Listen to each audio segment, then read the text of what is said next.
It's prom time, and if you've been following American politics for the last few years, you know that that means we're gonna get some absolutely horrible promposals. Here is one from Aliso Niguel High School in Orange County. You can see this image. It says, "If you went to prom with me, it would take my breath away," with a photo of George Floyd. George Floyd, of course, died while in police custody just a couple of years ago. That death sparked months and months and months of protest.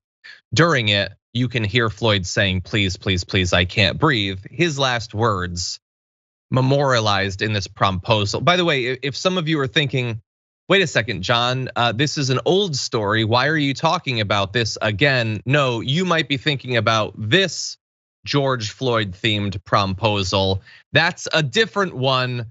Multiple people have done it across multiple years. JR, what do you think? Well, this is one of the things that's easy to chalk up to, children hear about this stuff that's going through the news cycle and maybe they didn't know the degree of it and severity and how important and life-changing it is and how affecting it is to so many people. And they're just kids and they're taking a news story and like, this is what's trending. You can believe it and it's probably true, but I think that's more of an indictment of our society and our parents.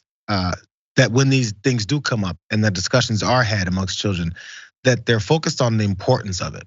Yeah, joke about things that are worth joking about. And we need to have this level of understanding what's important, what's not, because this is what breeds people to become adults that then also don't care about other humans' lives, or also don't care about how society approaches certain folks' lives and it turns it into a punchline and a joke.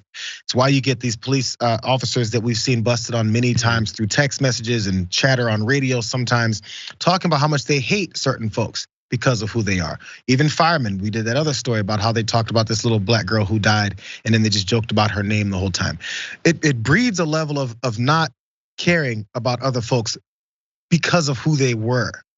And this is just the beginning of it. So yes, we can wash our hands of it. And that's sometimes is my first thought, they're like 10 years old, whatever, 12 years old, and they think it's funny, they'll learn. No, they won't.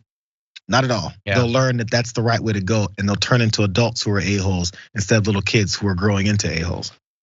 Yeah, look, which is why I think how you respond to this, what the teachers and the parents do around this is gonna be really important. I don't know how I would manage this situation. Like if my kid had done a sign like this, I would have lost my mind in a red rage, I think. But yeah, it is important and it is definitely ignorance. Not only that the kids don't necessarily understand the context of this.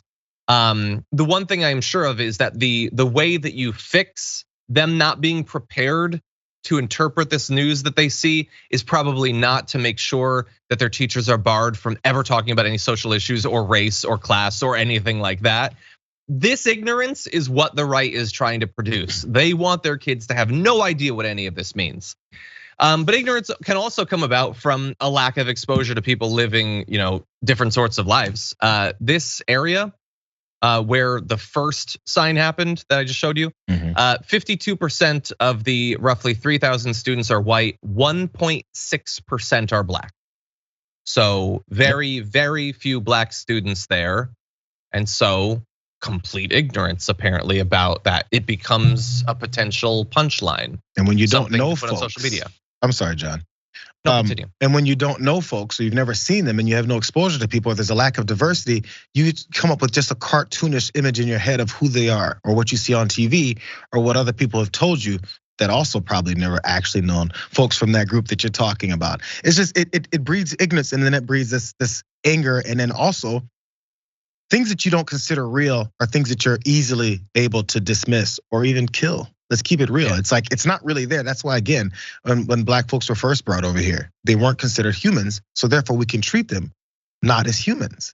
It's just, it's the same thing over and over and over again. And they think because it's a prom proposal, it's no big deal. No, that's breeding a thought process.